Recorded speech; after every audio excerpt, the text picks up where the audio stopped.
See, it's what works for you, how you know how you want it to feel. So I've just mixed some water into my clay one.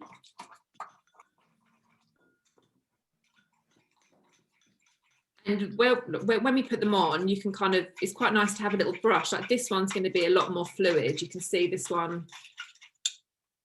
That's my clay. Like I said, I've got the pink clay.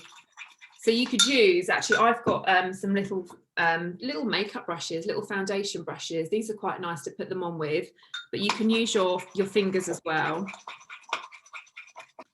But you can see it doesn't take long at all. So that's going to be wonderful. And also with this, like, you know, these are just ingredients that we've suggested, but there are lots of other things that you can use, that you can add in. You can put, you know, you use your turmerics and things, and you can use, instead of waters, you can use floral waters. You can use maybe a little bit of tea tree, you know, so there's lots of things that you can use. Okay. Yeah, I did wonder about essential oils, if you would use any in them.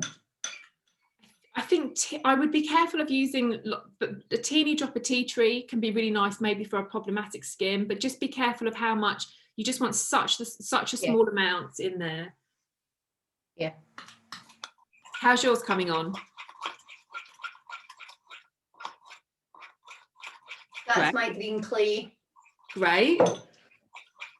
And I think I'm trying not to use too many strawberries so I can eat them. So do you know what it's in here?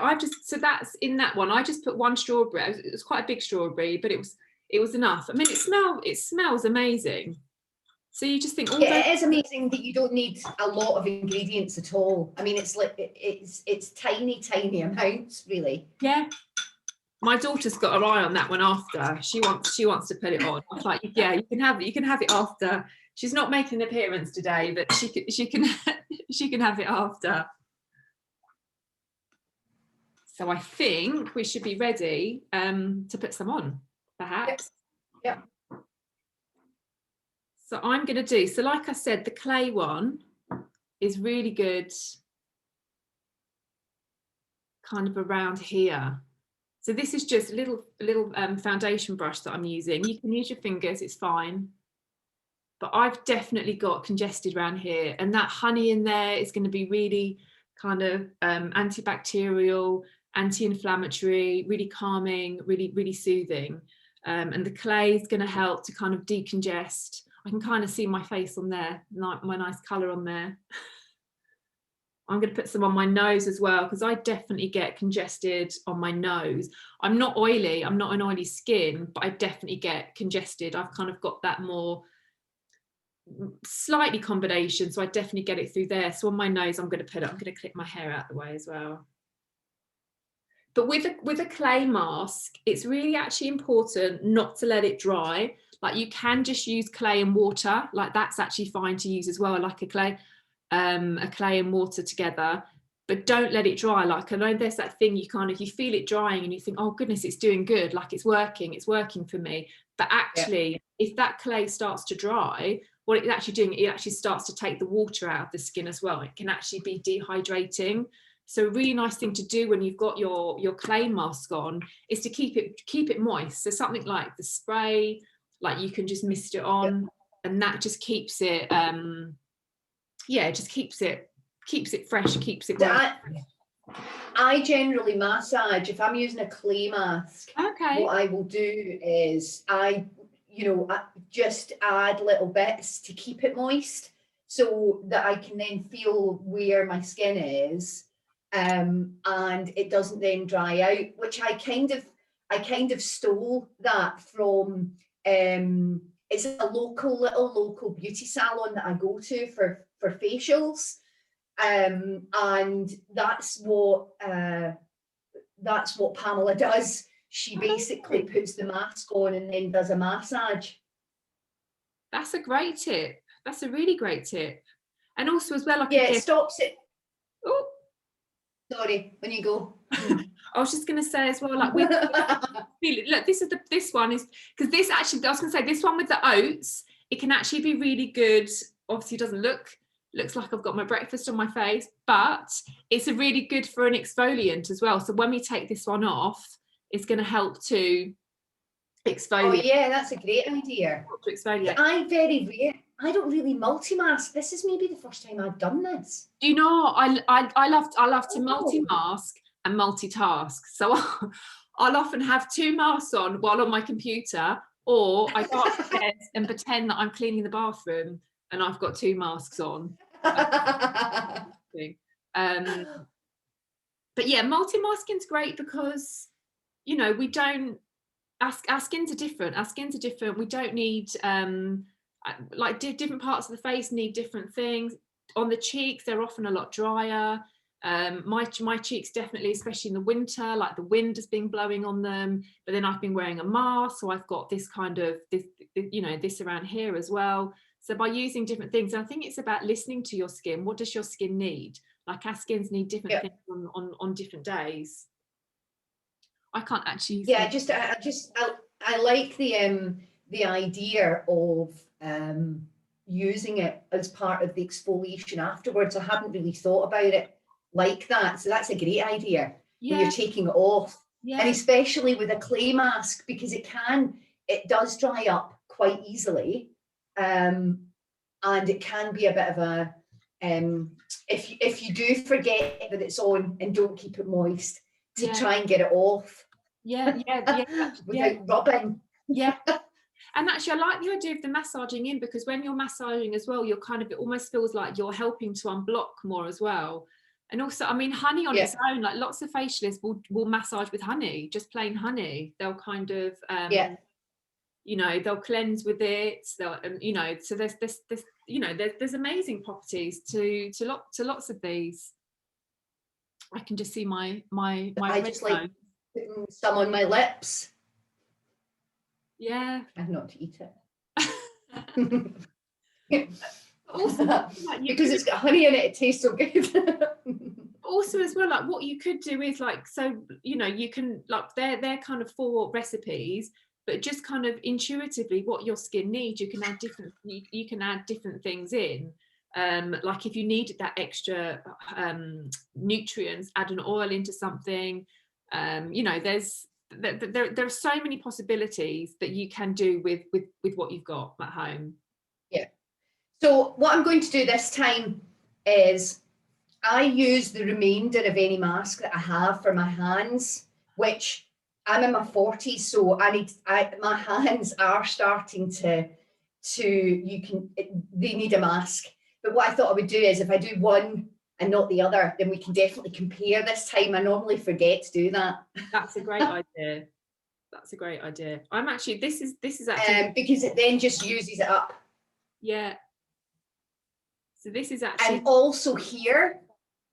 So a lot of the times, I mean, it's just using that extra parts. But I think we've got some questions that are coming in. Oh, I like this one. Can you freeze the masks if you make too much? Do you know, that's a really good question.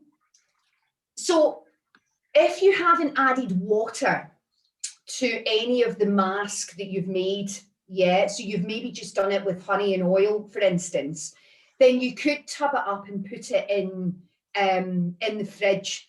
As soon as you've got water in it, as Lou said, you need to use it kind of immediately, because you don't have a preservative in there.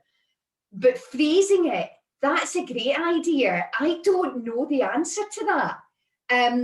So I'm going to find that out and possibly try it. And I'm not sure who it was that's put the question on there, but get back to everyone on that. Because in the summer, I'm just thinking, if you had something that was just melting, it'd be really cooling on your face. I wonder how nice that would be. That sounds, I mean, it's such, I don't see why that'd be really interesting to hear. Well, I don't see why you couldn't. If it did have what I'm thinking is that if it's got water in it, and then how long should you keep the mask on for? Again, I think you know your skin. So for instance, I know that I'm going to have to start taking the clay part off because I can just feel it drying and it's been on long enough. I don't generally need to use a mask for any longer than 5 minutes. Some people keep them on for longer, and as long as you keep hydrated, it really, you know, it's my skin's quite dry at the moment, so that's why at the moment it's asking me to take the mask off quite quickly. So I think just practice and listen. The great thing about using a mask is that you have this focus, because you've got stuff all over your face. So you've got this focus that you're looking at, and listen to your skin. You can focus in and listen to your skin.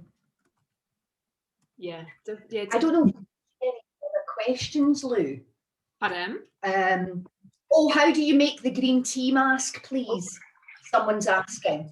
So the green tea one, you get your tea bag, you pop it into a cup of hot water for about a couple of minutes. So you're kind of steeping the tea. Then you're going to cut the tea bag open. You're going to pop it into a little pot with 6 raspberries that you're going to kind of mash up. And in there as well, you're going to mix in half a teaspoon of lemon juice. You're going to mash all that up, and it's those 3 ingredients. And you're just going to, then put that on with your fingers or with a brush. And again, leave that on for, what feels good for your skin. Maybe 5 minutes, maybe 10 minutes.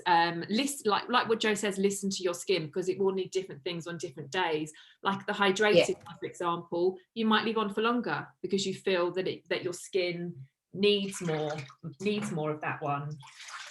Yeah, and the other thing is, if you're putting the face mask on when you're in the bath, so you've obviously got some steam there as well. So generally you can keep it on longer. It's in this office that I'm in. It's quite a dry heat, so it is drying out. So again, it depends on where you are when you use the mask. But you'll know, you know when something is drying out. Yeah, so those adverts that they had for clay masks where you see it drying out is like, please don't do that. I think please don't do it. I think though with that though, it's kind of, it's because you feel like it's doing something. So you think, especially I think if you're more oily prone, I think you kind of feel it's doing something, it's getting rid of my oil. But with an oily skins still need moisture. They still need the hydration. They still need the water. So because with an oily skin, you're trying to kind of balance the oil, but also we still need to hydrate it. So that then if it has got to that point where it's drying, it's perhaps taking essential moisture as well. Yeah. Someone else is asking about so I'll answer the other one. How long should we keep them? I think if they're in the fridge, you're looking at a couple of days. So if you've not got any water in your mask, you can keep it in the fridge for a couple of days. And I have done that. I have also made mistakes where I've looked at the mask and I've thought, I can't put that on my face. So again, just use, when you look at something, if it doesn't look right, it's not right. Can you use witch hazel or rose water in clay with the clay mask? Yeah, rose water. I've not used witch hazel for years though. Witch hazel is kind of, it's an astringent, isn't it? And I think you do, like when you kind of I think it can be quite drying, can't it? I think I think you need to be a little bit wary of it. But I think witch hazel. I would definitely say the rose water. Yeah. A big tick. Yeah. I think with the witch hazel, you just need to be cautious. Yeah. With it in terms of your skin type, maybe. Yeah. Because I think you would definitely, something like that you wouldn't want to use too much, because I think it could run the risk of just drying out a little bit or just being a little bit too much. But the rose waters, the floral waters, because you can get different floral waters. You can get like lavender waters, can't you? You can get cucumber. Cucumber's a really nice thing to put in as well. Like cucumber could be really hydrating.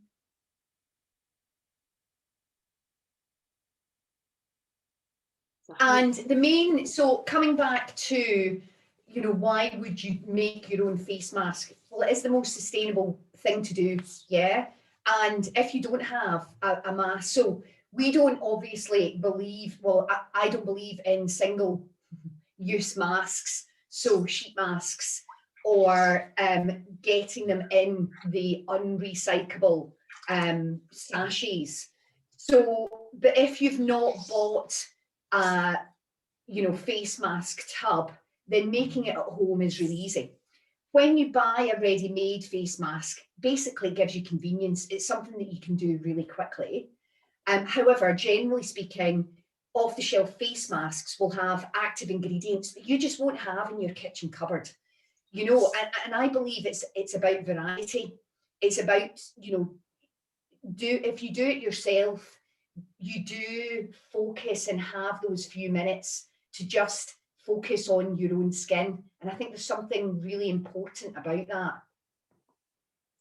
Yeah, and also I think it's like the whole, like, it's fun to make it yourself, isn't it? Like, it adds like a different dimension to it. Like, it just makes it more, and I think like we all need a little bit of fun at the moment. Like, I think it's just it's just an extended way to pamper yourself, to kind of think, well, what can I use today? I can use that. And it just kind of makes, like masking is, for me, like, it's a really important part of my routine. Like I said, it's that kind of, I do multitask, and I do cleaning with it, but also I do sometimes just sit there and just relax with it for 10 minutes on. So there's a lot. Having a mask is just adds a different dimension onto your routine, and this is a fun dimension, isn't it? It's a kind of about what you just what can I use today. It adds like a different element. Is yours so the ready-made one, sometimes when I use a ready-made one, I will put it on and then brush my teeth because I'm in a rush. Yeah.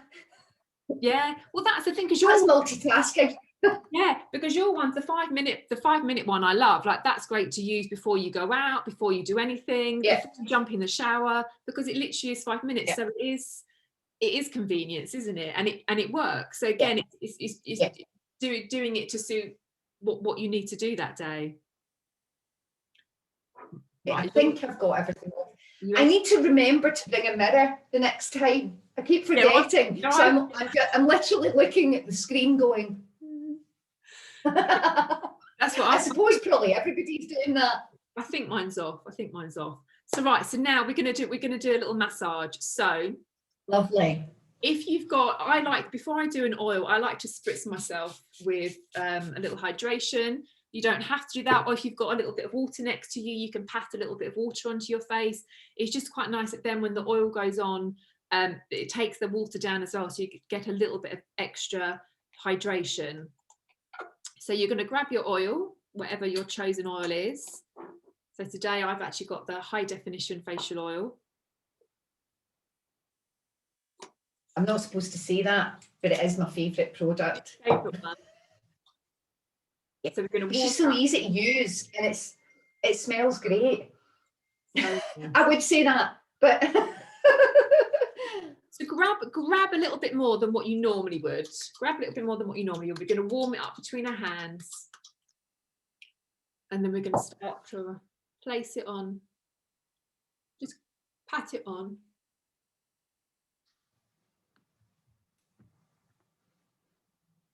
And also, we're just going to move our head from side to side. We're just going to kind of just loosen up a little bit. Roll your shoulders back. I can hear mine clicking. And when you start a massage, it's actually really nice to start with our neck. So it's, our neck is kind of like, it's how everything gets up and down. So if we start to loosen up, I guess we're all holding so much tension there at the moment.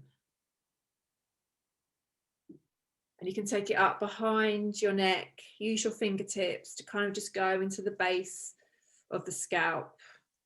There's lots of pressure points behind here, so this should actually feel really nice.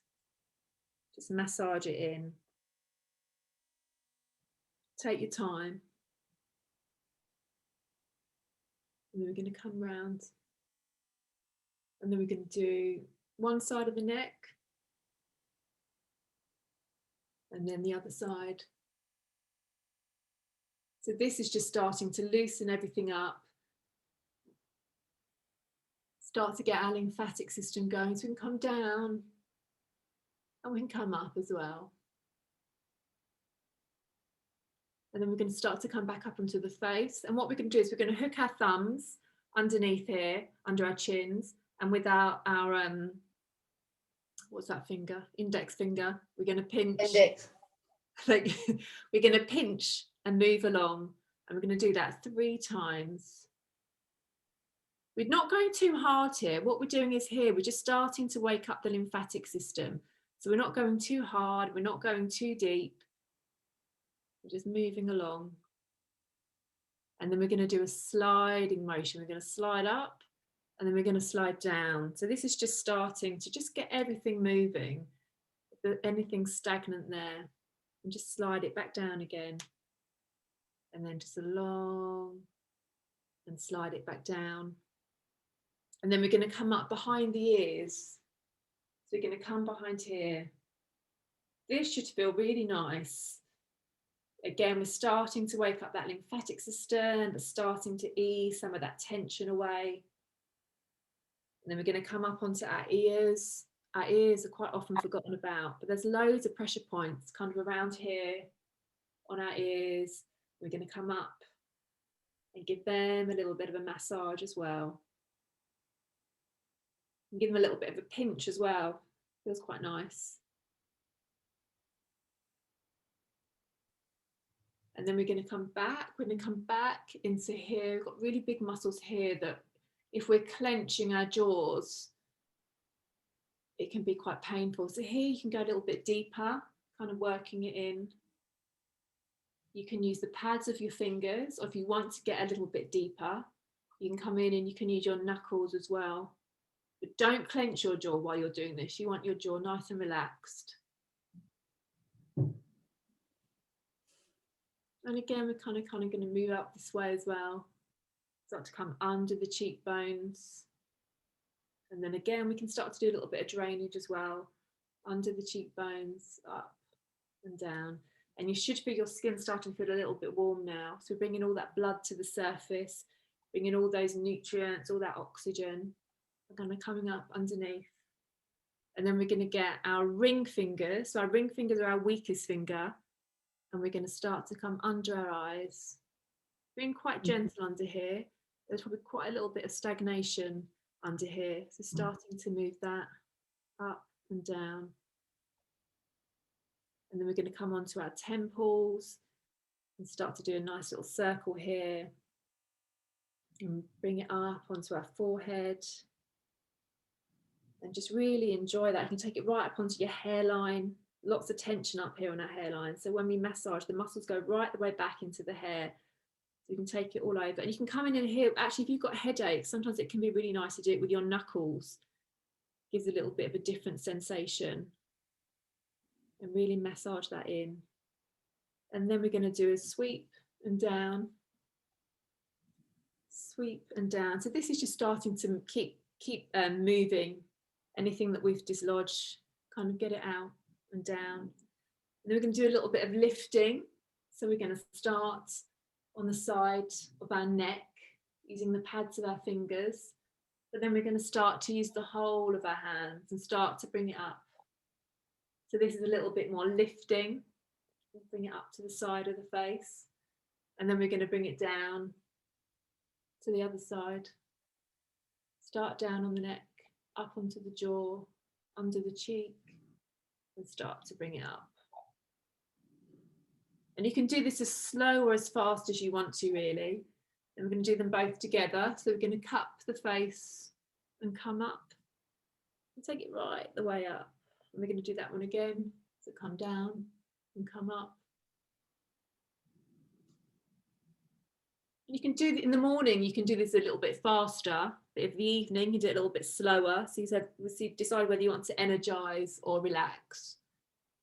And then we're going to come up the middle of the face. We're going to come up here, up onto the forehead, and use our palms up here, or you can use your fingers, depending on what you want to do. We're going to move along, lifting the brows, on the forehead. So much tension is held up here. And then we're going to work on our brow, on our brow, so we can pull our fingers, or we can use our knuckles as well. Use our knuckles to kind of start to release tension there, and lift the eyes a little bit. And then we're going to come in with our ring finger again, and we've got a lovely pressure point here. This is really great if you've got eye strain, you've been looking at the computer or your phone too much, and your eyes are hurting. This is a really nice one to do. If you're at a table, you can kind of lean on your elbows as well, and just dip your head into it. And there's a lovely point there that should just bring some relief. And then you can kind of work your fingers along. There's lots of pressure points just along that brow bone. And then we're going to come round and then come back up and get that point again. And then around and get that point. And you can just spend your time on these points as long as you want, really. But then again, we're going to kind of just clean out under the eyes, bring it down, clean out under there, bring it down. And then we're going to pinch our brows. So this, again, just really gets those pressure points, really helps with tension, really feels nice. And then we're going to bring that into a patter, just a patter on the face. And then we're going to do a sweep again, bring it down. And then we're just going to come back up to finish, just again, that neck, along the base of the scalp, behind the ears.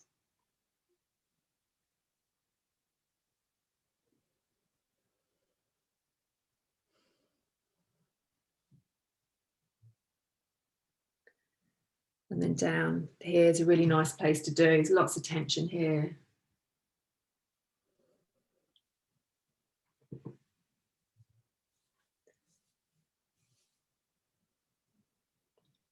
And there you go. Hopefully you feel lovely. A little bit relaxed after that.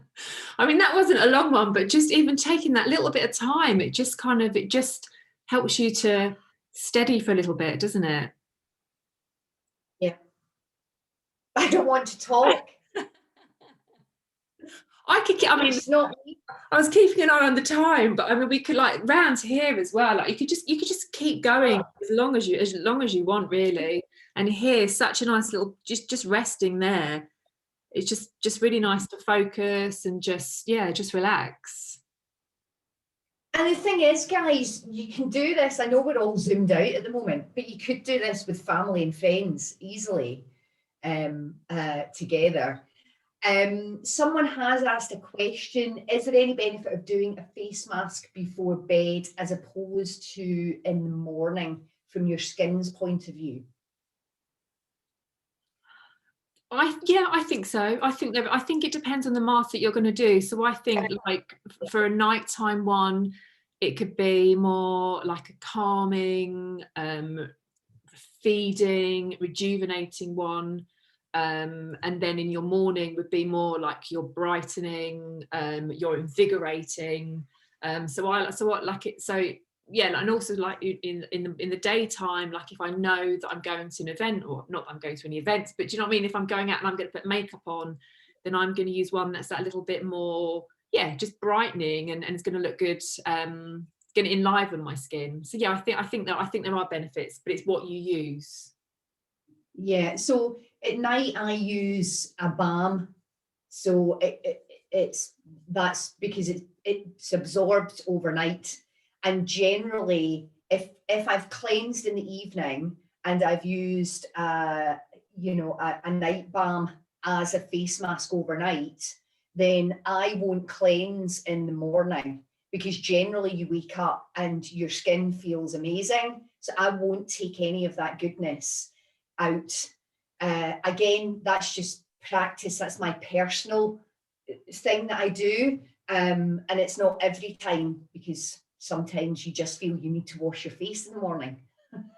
But that again, it's learning to listen to your skin, isn't it? Like I think skincare definitely shouldn't be the same every day. It's about listening. You No. get to learn your skin, and it will need different things on different days, definitely.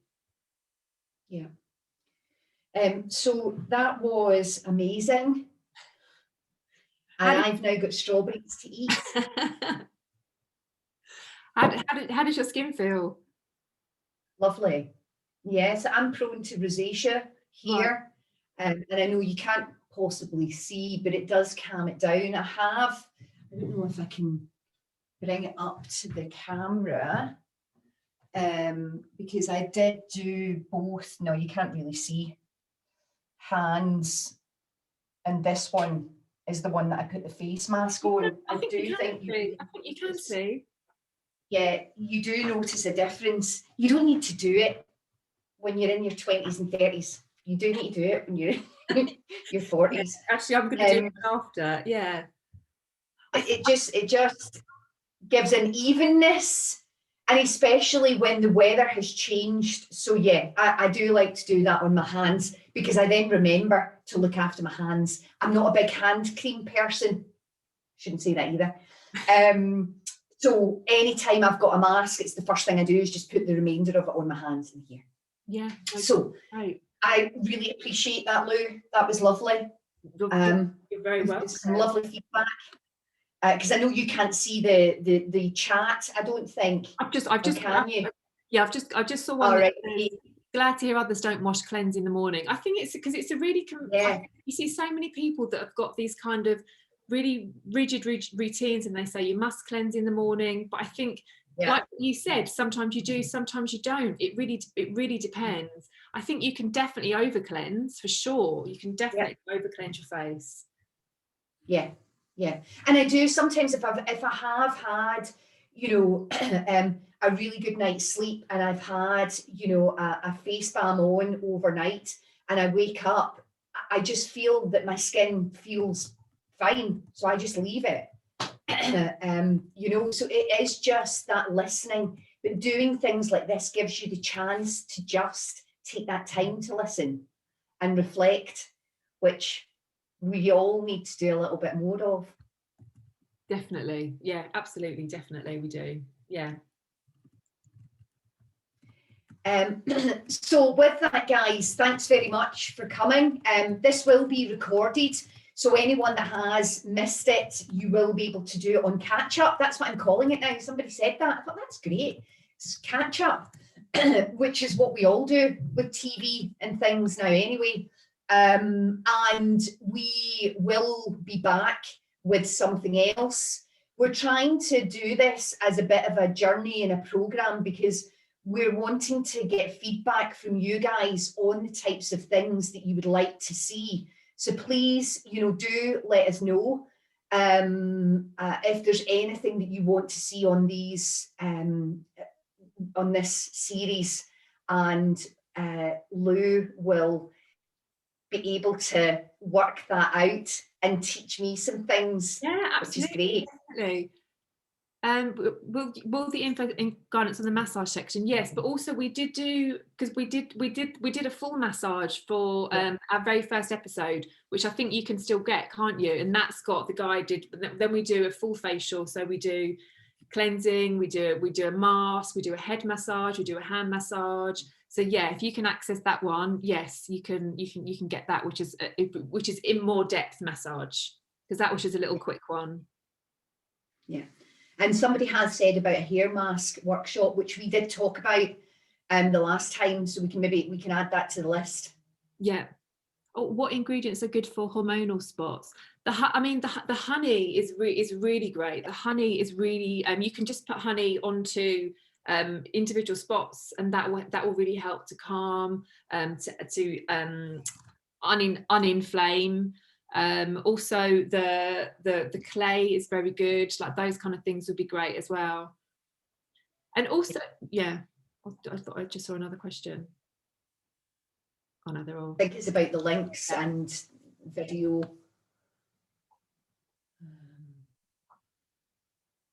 Yeah, and everybody's saying thank you. Thank you, really. Thank you very much, Lou, again. Do you know what I mean? I really appreciate this, because I don't get I've not obviously been to my local beauty salon for a facial, and it's just really nice to reconnect and have someone. I love a coach and a guide. I love to just have someone else to tell me what to do. So it's great. Thank you. Really appreciate it. Very welcome. Very, very welcome. And yeah, thank you to everyone for joining us. It was lovely. Thank you. Thank you. Yeah, and we'll see you in a month or so. Bye, everyone. Thank you. Bye.